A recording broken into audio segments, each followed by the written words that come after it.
Hi, welcome to this episode of Millennial Pocket. Today we're going to be looking at the biggest crypto scams. Cryptocurrencies have revolutionized the way the world looks at transactions, but they've also facilitated some monumental scams over the years. Since Bitcoin's inception in 2009, people have become increasingly infatuated with the idea of blockchain technology. Over time, developers and business minds began creating their solutions with this decentralized ledger technology. This led to the development of Ethereum and other virtual currencies, with the former in part responsible for a boom in initial coin offerings, ICO, in 2017, which is essentially a round of public funding, typically launched by a tech startup that sells in-house cryptocurrency tokens to prospective investors. But what are the top crypto scams billed as ICOs, which have seen thousands of investors left out of pocket? We're going to dive deeper into 5 popular crypto scams, their origin, what they're accused of, and how their story ended. Sit back, relax, and let's take a look.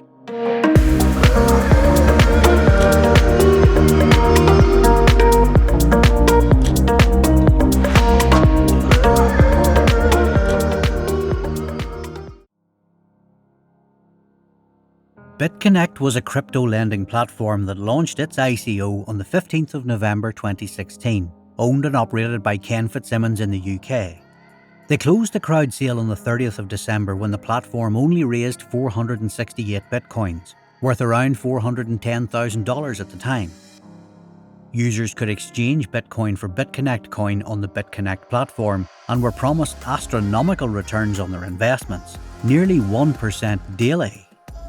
The platform also outlined different projects, like the giveaway of 4.8 million Bitconnect coins to both the community and cryptocurrency investors, the launch of its digital wallet, the introduction of the smart card, and a drive towards merchant adoption of Bitconnect coin. Additionally, Bitconnect's growth was driven by a lucrative affiliate program. Whenever someone used a referral link which you provided, you earned 7% of whatever he invested into Bitconnect. And if those people referred someone who then lends on the platform, you earned a commission through them, a typical Ponzi scheme referral system.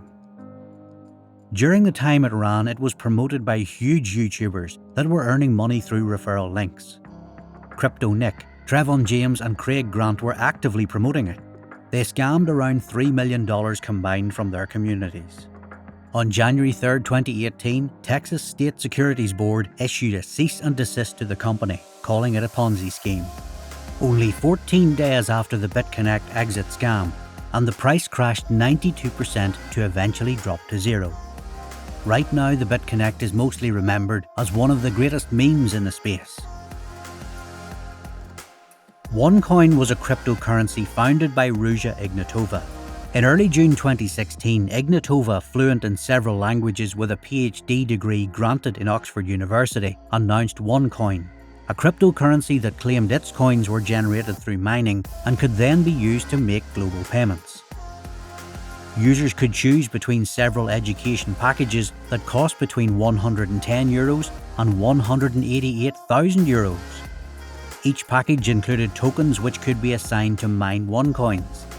The only means to sell the tokens were the internal exchange that was for users that bought more than just a starter package. However, this exchange didn't exist. People were able to trade the tokens for euros with Onecoin company, not with the users. So it was clearly a Ponzi scheme program, since the only profit for members was coming from inviting others and getting a commission from it. Moreover, Onecoins weren't actually mined using computer resources. Their worth was actually stipulated by the fraudsters who programmed the coin to increase.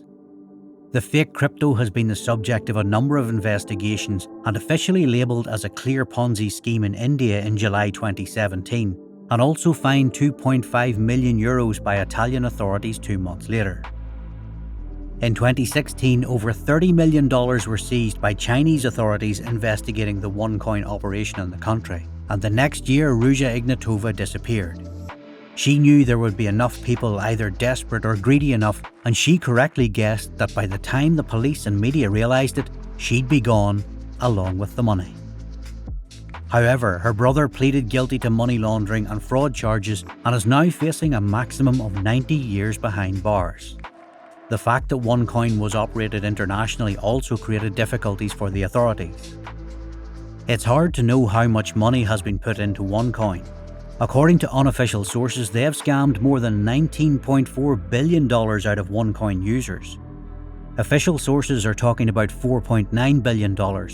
However, the officials were working with leaked papers that have the data from 2014 to 2017, not including the boom in 2018 and 2019.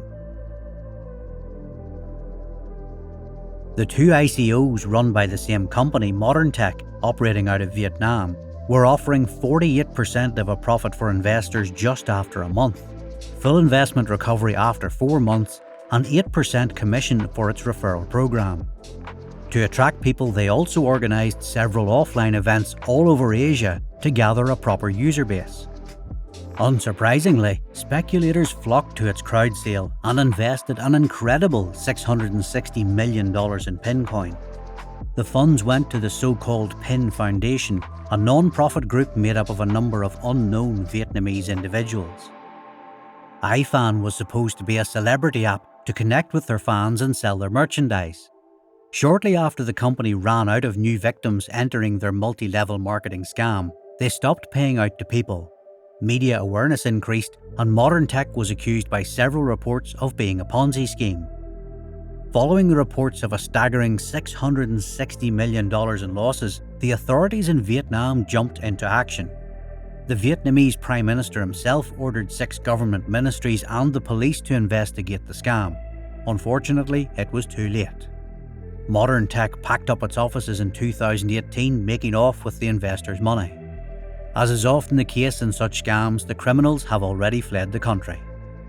Moreover, the decentralized nature of cryptocurrencies makes it almost impossible for any government authority to confiscate the ill-gotten gains.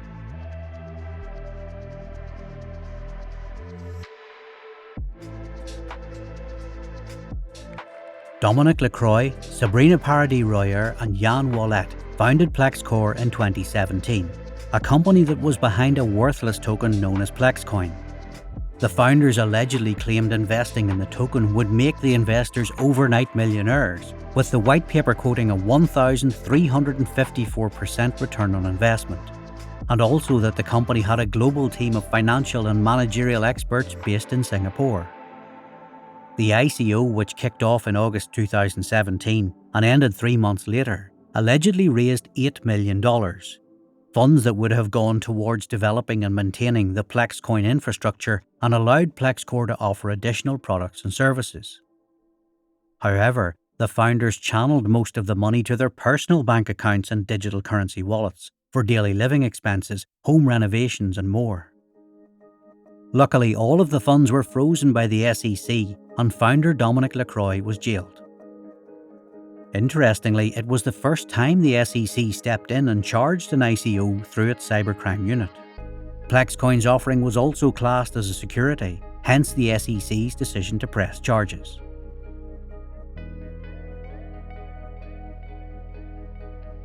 Centratech was a crypto project founded by Saurabh Sharma, Robert Farkas and Raymond Trapani.